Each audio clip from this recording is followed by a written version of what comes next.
নমস্কার, ঈশান বাংলা খবরে আমি চন্দ্রিমা স্বাগত জানাই। প্রথমে সংবাদ শিরোনাম। কাল বরাকের মাটিতে পা রাখবেন কৌশিক কৃষ্ণেন্দু। সকাল ৯টায় শিলচর বিজেপি অফিসে সংবর্ধনা।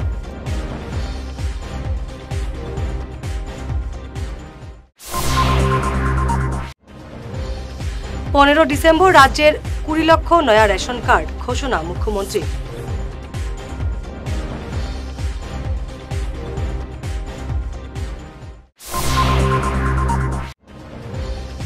মিজোরামে লরি দুর্ঘটনায় ধলাইয়ের ২ যুবকের মৃত্যু, আহত ১।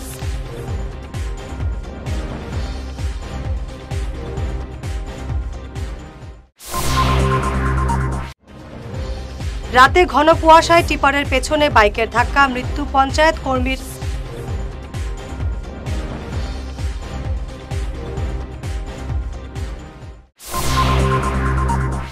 এবারে বিস্তারিত ঈশান বাংলা খবর।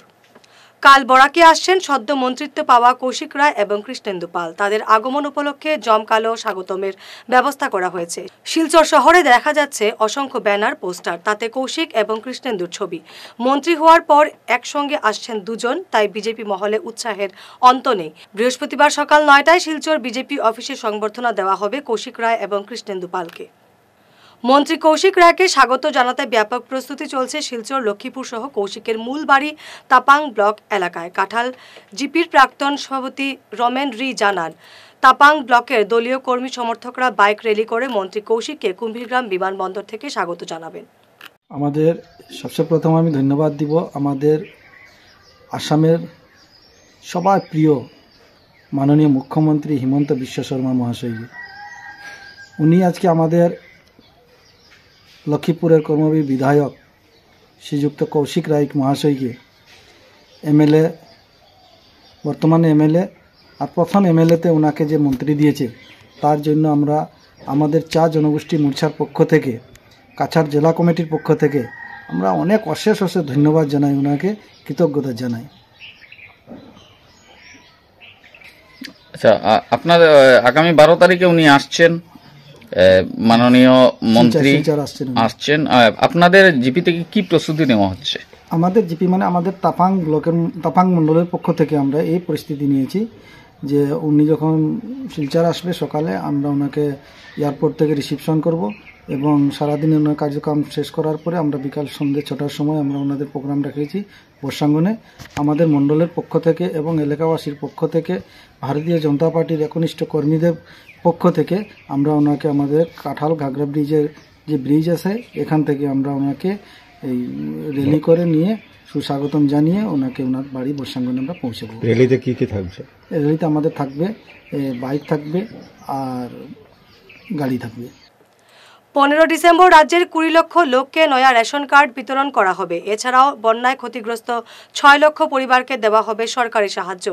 আজ সংবাদ মাধ্যমে এমন জানিয়েছেন মুখ্যমন্ত্রী হিমন্ত বিশ্ব শর্মা। হিমন্ত জানান, আগামী ১২ দিন রয়েছে আরও বিভিন্ন কর্মসূচি। জনগণের পাশে বিভিন্ন প্রকল্প নিয়ে হাজির হবে সরকার। আজিৰ পৰা আমাৰ ৰাজ্যখনত অহা ১২টা দিন বিকাশৰ বাবে আমি উৎসৰ্গা কৰিছোঁ। এই সময়ছোৱাত ১১ লাখ লোক প্ৰত্যক্ষভাৱে উপকৃত হ'ব। শিক্ষা বিভাগৰ ৩খন আঁচনি, প্ৰায় ৫০,০০০ ছাত্ৰ ছাত্ৰীলৈ স্কুটি বিতৰণ কৰা হ'ব। উচ্চ মাধ্যমিক পৰীক্ষাত ৭৫% নম্বৰেৰে উত্তীৰ্ণ হোৱা মেধাৱী ছাত্ৰ ছাত্ৰীসকলক ১২,৫০০ টকাৰ আনন্দৰাম বৰুৱা বঁটা প্ৰদান কৰা হ'ব।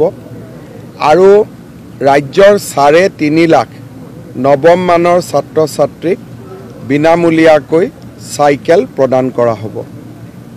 ইয়াৰ উপৰিও বিত্ত বিভাগৰ জৰিয়তে ৰাজ্যৰ প্ৰায় ১ লাখ মহিলাক ৫০,০০০ টকা পৰ্যন্ত মাইক্ৰ' ফাইনেন্সত তেখেতসকলে যি ঋণ লৈছিল সেই ঋণ সুদসহ চৰকাৰে উভতাই দি মিজোরামে লরি দুর্ঘটনায় মৃত্যু হলো কাছাড়ের ধলাইয়ের 2 যুবকের। গুরুতর আহত হয়েছেন একই এলাকার আরও এক ব্যক্তি। গতকাল রাতে দুর্ঘটনাটি সংঘটিত হয়েছে আইজলের পাশে শিপির এলাকায়। স্থানীয় সুপারি নিয়ে মিজোরাম থেকে ভাগাবাজারের উদ্দেশ্যে আসছিল মিনি ট্রাকটি। শিপির এলাকায় নিয়ন্ত্রণ হারিয়ে লরিটি গভীর খাদে গিয়ে পড়ে। ঘটনাস্থলেই মৃত্যু হয় লরি চালক ধলাইয়ের ইসলামাবাদের মৌরুম ইসলাম বড়ভুইয়া এবং সহচালক ধলাইয়ের সপ্তগ্রামের বাবুল হোসেন বড়ভুইয়ার। গুরুতর আহত হয়েছেন একই এলাকার অন্য এক ব্যক্তি। অসমে 13,85,000 সদ্য ভর্তি হলেন বিজেপিতে। এর মধ্যে 70,000 সক্রিয় সদস্য। পাশাপাশি গঠন করা হয়েছে 26,000 বুথ কমিটি। রাজ্যে সদ্য সম্পন্ন সদস্য ভর্তি অভিযান শেষে এই তথ্য জানানো হয়েছে বিজেপির পক্ষ থেকে। রাতে ঘন কুয়াশায় টিপারের পেছনে বাইকের ধাক্কায় মৃত্যু হল পঞ্চায়েত কর্মীর। গতকাল রাতে দুর্ঘটনাটি সংঘটিত হয়েছে হাইলাকান্দির বাগমারা বাইপাসে 6 নম্বর জাতীয় সড়কে। হত পঞ্চায়েত কর্মীর নাম শুভ্রজিৎ দে চৌধুরী। তিনি আলগাপুর উন্নয়ন খণ্ডের জিপি সংযোজক ছিলেন। ঘটনার পর তাকে শিলচর মেডিকেল কলেজে নিয়ে এলেও বাঁচানো সম্ভব হয়নি। হাইলাকান্দি থেকে আমাদের প্রতিনিধি রাহাতুল আক্তার বড়ভুইয়ার রিপোর্ট। 2015 সালে শিলান্যাস হলেও আজ পর্যন্ত অধরা চন্দ্রনাথপুর হাসপাতাল। 1 কোটি টাকা ব্যয় 10 শয্যার হাসপাতাল নির্মাণে 2015 সালে শিলান্যাস করেছিলেন তখনকার বিধায়ক রুমিনাথ। কিন্তু আজ পর্যন্ত চালু হয়নি এই হাসপাতাল। এমনকি প্রতিশ্রুতি মতো জমিদাতার পরিবারের কাউকে চাকরিও দেওয়া হয়নি। স্থানীয়রা ক্ষোভে জানান প্রাক্তন বিধায়ক কিশোর নাথও হাসপাতালটি সম্পন্ন করার কোনো উদ্যোগ নেননি। এমনকি বর্তমান বিধায়ক মিসবাউল ইসলাম লস্করও এই ব্যাপারে সম্পূর্ণ নীরব। দেখুন বরখোলা থেকে আমাদের প্রতিনিধি সুলতান আহমেদ বড়লস্করের রিপোর্ট। আমাদের এই হসপিটালটা আজকে রবীন্দ্রনাথ এমএলএ থাকায় এই জিনিসটা আমরা উদ্বোধন করলাম। আজ পর্যন্ত আমাদের এখানে গরিব শ্রেণীর মানুষ, কিন্তু আমরা কোনো একটা উপর লেভেল থেকে হাই লেভেল থেকে কোনো দায়িত্ব পাই না। আমাদের ছেলে মেয়ে কোনো বেমার আজার হইলে আমরা বরখোলা যাই এবং সোনাপুর নিয়ে যাই। আমাদের এখানে যদি সিঙ্গুল একটা ডাক্তার দেয়, আমরা গ্রামবাসী সবের সুবিধা এবং আমরা জনগণের সবের সুবিধা। এবারে সময় ঈশান বাংলা বিরতির। আপনি কি নতুন ঘর বানাচ্ছেন বা ফ্ল্যাট কিনছেন? বাস্তু বাই বিপ্রাংশু সম্মত মতে ঘর বানালে আপনার ঘরে সৌভাগ্য আসবে। উনি ভারতবর্ষের একজন বিখ্যাত বাস্তুবিদ। আপনাদের বাস্তু মতে ঘরের ডায়াগ্রাম বানিয়ে দেওয়া হবে, যেখানে দরজা, জানালা, বিছানা, আসবাবপত্র, ফটো, মৃত মানুষের photo, washing machine, inverter, kitchen oven, toilet আরও অনেক কিছু স্থান বাস্তুমতে আপনাদের জন্য ভালো প্লেসমেন্ট দেওয়া থাকবে। আর যদি আপনার পুরনো ফ্ল্যাট বা ঘর হয়, তাহলে বিনা ভাঙচুর করেই উনি বাস্তু ঠিক করে দেন। দেরি করবেন না, উনি বরাকবেলিতে কয়েকদিনের জন্য আছেন। ওনার calling number 6001730761। Chamber Rangirkhari, opposite Sanjay market, Taraknath bakery complex. ধন্যবাদ।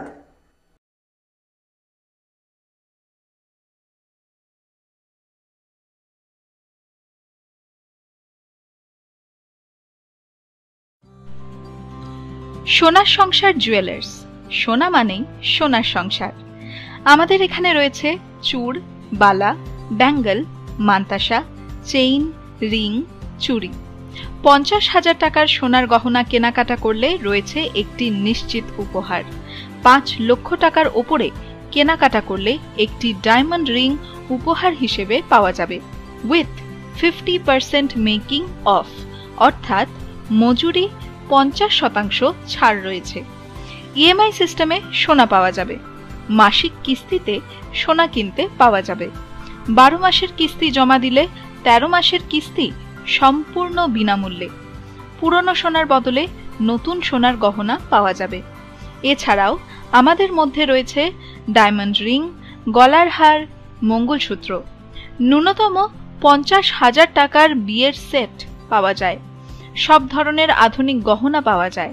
তাই আর দেরি না করে চলে আসুন আমাদের সোনা সংসার জুয়েলার্স শোরুমে। আমাদের ঠিকানা NN দত্ত রোড, শিলচর 1। যোগাযোগের জন্য ল্যান্ডলাইন নাম্বার 03842260081। আমাদের মোবাইল নম্বর 9395163088 অথবা 9395178117। ফিরে এলাম বিরতির পর। জাটিঙ্গা নদী থেকে প্রতিদিন অবৈধভাবে চলছে বালু উত্তোলন। বন বিভাগকে ম্যানেজ করে এমন অবৈধ কাজ চলছে বলে স্থানীয়রা অভিযোগ করে বলেন, দলে পদবীর নয়া বিট অফিসার দায়িত্ব নেওয়ার পর থেকেই অবৈধভাবে বালু উত্তোলনকারীরা মাথাচাড়া দিয়ে উঠেছে। এমন অবৈধ কাণ্ডে নদী তীরবর্তী মানুষের বসতবাড়ি ভাঙনের কবলে পড়ার আশঙ্কা করা হচ্ছে। বেরেঙ্গা এলাকার বাসিন্দা তথা সমবায় সমিতির ডিলার আব্দুল ছামাদ লস্কর প্রয়াত। মঙ্গলবার রাতে তিনি নিজ বাড়িতেই শেষ নিঃশ্বাস ত্যাগ করেন। রেখে গেছেন স্ত্রী, 2 কন্যা, 1 পুত্র সহ অসংখ্য আত্মীয় স্বজন। মঙ্গলবার রাতে তার জানাজার নামাজ সম্পন্ন হয়। এলাকায় তিনি ছামাদ ডিলার নামে পরিচিত ছিলেন। তার মৃত্যুতে শোক প্রকাশ করেছেন প্রাক্তন বিধায়ক আমিনুল হক লস্কর, প্রাক্তন জিপি সভাপতি AK আজাদ মজুমদার সহ অন্যান্যরা। আমরা সামনে যে ময়ত আব্দুল সামাদ লস্কর, আমরা গ্রামের মানুষে আমরা সামাদ মিয়া সাহেব হিসাবে চিনি। আর তাই মরহুম মোস্তাকিন হাবিব সাহেবর সবচেয়ে ছোট ছেলে, আমরার বয়সে অনেক ছোট। আর যে কম বয়সে আমরা ছাড়িয়ে যাইবা আমি নিজেও ভাবতে পারছি না। আমি যেহেতু আমার বাড়ির কিনারেও আমি জানতাম না, তাই না তখন অসুস্থ।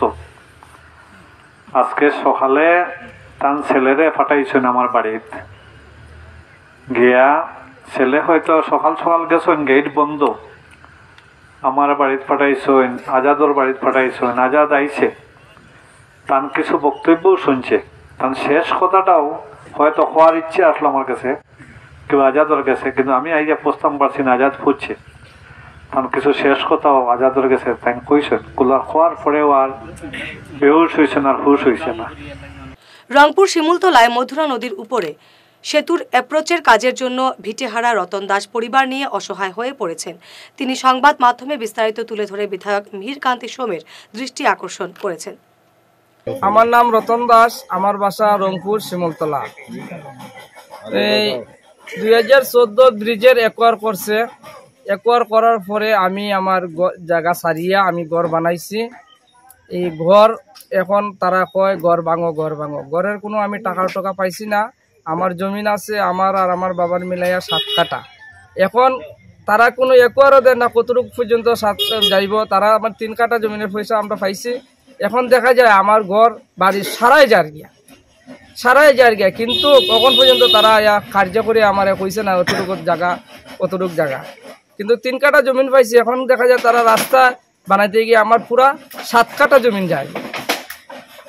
আমি আমার MLA স্যার কইয়ার, আমি বা আমার কৌশিকরা স্যার কইয়ার, আমার যে বাচ্চা কাচ্চাগুলো আছে এগুলো নিয়ে আমি কই না, সুন্দরভাবে তদন্ত করিয়া জমিটা আমার ন্যায্য মূল্যটা আমি পাইতাম। আমি আমার ঘরের টাকা যদি না পাই তাহলে আমি আমার বাচ্চা কাচ্চা নিয়ে, আমার অল ফ্যামিলি নিয়ে আমি DC অফিসের সামনে গিয়ে আত্মহত্যা করব। জওহরলাল নেহরু দেশের প্রধানমন্ত্রী হওয়ার পর থেকেই শুরু হয়েছিল হিন্দুদের সর্বনাশ। দ্বিজাতি তত্ত্বের ভিত্তিতে ভারত মাতাকে দ্বিখণ্ডিত করে হিন্দুদের সঙ্গে বিশ্বাসঘাতকতা করা হয়েছে। গতকাল কাটিগড়ার সিদ্ধেশ্বর বারুণী মেলার মাঠে বিশাল সনাতন ধর্ম সম্মেলন এবং বিশ্বশান্তি যজ্ঞে এমন মন্তব্য করেন ভারত সেবাশ্রম সংঘের উত্তরবঙ্গের মুখ্য সংগঠক তথা পশ্চিমবঙ্গ বেলাডাঙ্গা আশ্রমের অধ্যক্ষ স্বামী প্রদীপ্তানন্দজি কার্তিক মহারাজ। এছাড়াও উপস্থিত ছিলেন ভারত সেবাশ্রম সংঘের উত্তর পূর্বের মুখ্য সংগঠক স্বামী সাধনানন্দজি মহারাজ। বিশ্বশান্তি এবং হিন্দু ঐক্যের ডাক দিয়ে সম্পন্ন হয় বিশ্বশান্তি যজ্ঞ। কাটিগড়া থেকে আমাদের প্রতিনিধি সমীন্দ্র পালের রিপোর্ট। সেখানেই সর্বনাশ হয়ে গেল আমাদের, যে ভারত ভূমিতে জন্মগ্রহণ করার জন্য দেবতারা লালায়িত হতেন, প্রার্থনা করতেন, গায়ন্তি দেবাদিত কিলকানি ধন্যাস ভারত ভূমি ভাঙে। আর সেই ভারতবর্ষে জন্মগ্রহণ করার জন্য দুর্ভাগ্য আমাদের প্রধানমন্ত্রী হলেন এই জওহরলাল নেহরু। তিনি সর্বনাশ করলেন ভারতবর্ষে। যে চিন্ময় দাস প্রভু বাংলাদেশের একটা কমন প্ল্যাটফর্ম তৈরি করেছিলেন, সেখানকার জাত পাত ভুলে গিয়ে সেখানকার আখড়া মঠ মন্দির সাধু সন্ন্যাসীরা সেখানে সমস্ত একটা কমন প্ল্যাটফর্মে এসেছিলেন, যার ফলশ্রুতি তাকে বন্দী করা হলো।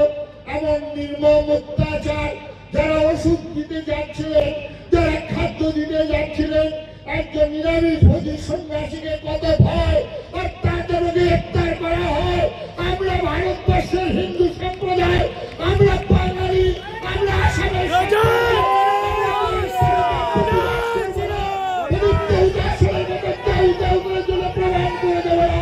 আমরা এখনো মরিনি, এখনো মরিনি, এখনো মরিনি। ভগবান কৃষ্ণের কাছ থেকে শিক্ষা গ্রহণ করিনি, আমরা ইতিহাস থেকে শিক্ষা গ্রহণ করিনি। যে জাতি ইতিহাস থেকে শিক্ষা গ্রহণ করে না, সে জাতির বেশি দিন পৃথিবীর বুকে বাঁচতে পারে না। রাবণের বিরুদ্ধে লড়াই করছেন রামচন্দ্র, একের পর এক রাবণকে সবংশে বিধান করছেন। আমরা ভারতবর্ষের হিন্দু ভগবান রামচন্দ্রের কাছ থেকে এই শিক্ষা গ্রহণ করলাম না। আজকে যারা ভারতবর্ষে জয় শ্রীরামের ধ্বনি দিয়ে আকাশ বাতাসকে মুখরিত করছেন, তাদের উদ্দেশ্যে বলি ভাই, ওই রামচন্দ্রের তীর ধনুক যতদিন হাতে গ্রহণ না করবেন, ততদিন রামচন্দ্রের জয় ধ্বনি দেওয়ার অধিকার আপনাদের নেই, নেই, নেই। পূর্ব সোনাইয়ের কচুদরমে বিধ্বংসী অগ্নিকাণ্ডে পুড়ে ছাই হলো এক দিন মজুরের বসতঘর। গতকাল রাতের এই অগ্নিকাণ্ডে দিনমজুর বক্তার হোসেন লস্করের বসতঘর ভস্মীভূত হলো। সিলিন্ডার ফেটে বিকট শব্দে এলাকায় আতঙ্ক ছড়িয়ে পড়ে। দমকলের ইঞ্জিন পৌঁছানোর আগেই সবকিছু পুড়ে ছাই হয়ে যায়। অগ্নিকাণ্ডে আহত হয়েছেন বক্তার এবং মিনাজা উদ্দিন লস্কর। আমার তো হাত জ্বলিছে, মুখ জ্বলিছে, আমার বড় ভাই আরেকজন তান দফাও জ্বলিছে, মুখ জ্বলিছে, হাত জ্বলিছে। এরপরে আমার ঘরের সম্পূর্ণ জিনিস জ্বলি গেছে, কোনো জিনিস বাঁচিছে না। এরপরে আমার ভাই আখতার হোসেন, তার ঘরের সম্পূর্ণ জিনিস জ্বলিয়া সারখার হয়ে গেছে, কোনো একটা জিনিস বাঁচিছে না। আর আমি আর কিছু বলার নাই। আর আমার MLA মহোদয়, তার কাছে যে আমার আবেদন, দয়া করে ফাইলে একটা সাহায্য করার জন্য আমি বলতেছি। আগুনটা লাগছে কইতে সময় আমরা ইয়া গফ শুনছি সিলিন্ডার তনে, সিলিন্ডার বাস মারিয়া আমার হাত জ্বলিছে আর মুখ জ্বলিছে। আর আমার বড় ভাই আরেকজন তার দফাও জ্বলিছে, এরপরে মুখ জ্বলিছে, হাত জ্বলিছে। এরিয়ার পাবলিককে ইয়া বেশ সাহায্য করছেন আগুন নিভানোর জন্য, কিন্তু গ্যাস সিলিন্ডার আগুন লাগার জন্য ডরাইয়া মানুষ কিনারও আইতে পারছেন না। সার্ভিস আইসে আইয়া তারা মানে গাড়ি হামাই না, কোনো রাস্তা বা গাড়ি হামায় না, মানুষ বেশ জাম, বেশ রাস্তা গাড়ি হামায় না। এর বাদে আইয়া তারা মানে হাত দি বাল্টি দিয়া যে তাহান পানি মারবার, যে তাহান সাহায্য করার তারা ফায়ার সার্ভিসও করছে। পুলিশ প্রশাসন আইসন, ওসি স্যার আইসন, আরো আইসন, আরো যারা স্টাফের মানুষ আইসন, তারাও আইয়া পানি মারছেন, হেল্প যে তার মানে বেশ হেল্প করছেন। অসংখ্য ধন্যবাদ তারা, মানে আর কি মানে বেশ হেল্প করছেন জনগণ এবং প্রশাসন হইয়া, আর ফায়ার সার্ভিস তারা হইয়া। শিলচরের Jibanjyoti institute of medical science নিয়ে বরাকবাণী পত্রিকায় প্রকাশিত খবরে সংবাদ সংস্থা পিএনসির নাম জড়ানোর চেষ্টা করা হয়েছে, যা সম্পূর্ণ ভিত্তিহীন এবং উদ্দেশ্য প্রণোদিত। পিএনসির কর্ণধার হারান দে জানিয়েছেন, তাদের সংস্থার কোনো সংবাদদাতা জীবনজ্যোতি নার্সিং হোম সংক্রান্ত এ ধরনের খবর পরিবেশন করেননি। সংবাদটি প্রকাশের জন্য জীবনজ্যোতি হাসপাতালের কোনো সদস্যের মনে আঘাত লাগলে হারান দে দুঃখ প্রকাশ করেছেন এবং জানিয়েছেন, পিএনসি এবং ভিত্তিহীন সংবাদের জন্য দায়ী নয়। শিলচর হলিক্রস উচ্চ মাধ্যমিক স্কুলে গতকাল থেকে শুরু হয়েছে 3 দিনের এক শিক্ষামূলক প্রদর্শনী। প্রদর্শনীর সূচনা করেন আইজল ডায়োসিসের সহকারী বিশপ এবং স্কুল পরিচালন কমিটির সভাপতি মোস্ট রেভারেন্ড জোয়াকিম ওয়াল্টার। অনুষ্ঠানে মুখ্য অতিথি ছিলেন শিলচরের বিদ্যালয় পরিদর্শক এবং কাছাড়ের প্রাথমিক শিক্ষা আধিকারিক গণেশ হারিজান। বিশেষ অতিথি ছিলেন জেলা প্রোগ্রাম আধিকারিক এবং সেবার আঞ্চলিক সচিব ডক্টর বিদ্যুৎ দেব চৌধুরী। এছাড়াও ছিলেন অন্যান্য বিশিষ্টরা। সংবাদ শেষ করার আগে শিরোনাম আরও একবার। কাল বরাকের মাটিতে পা রাখবেন কৌশিক কৃষ্ণেন্দু। সকাল 9টায় শিলচর বিজেপি অফিসে সংবর্ধনা।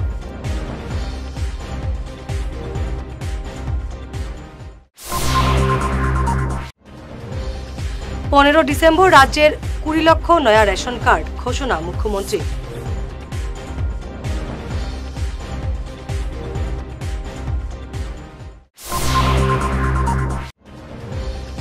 মিজোরামে লরি দুর্ঘটনায় ধলাইয়ের 2 যুবকের মৃত্যু, আহত 1।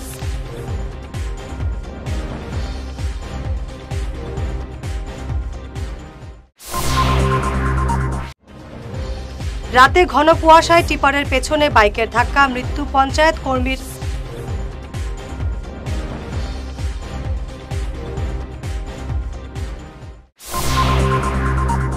আজকের মতো ঈশান বাংলা খবর এ পর্যন্তই।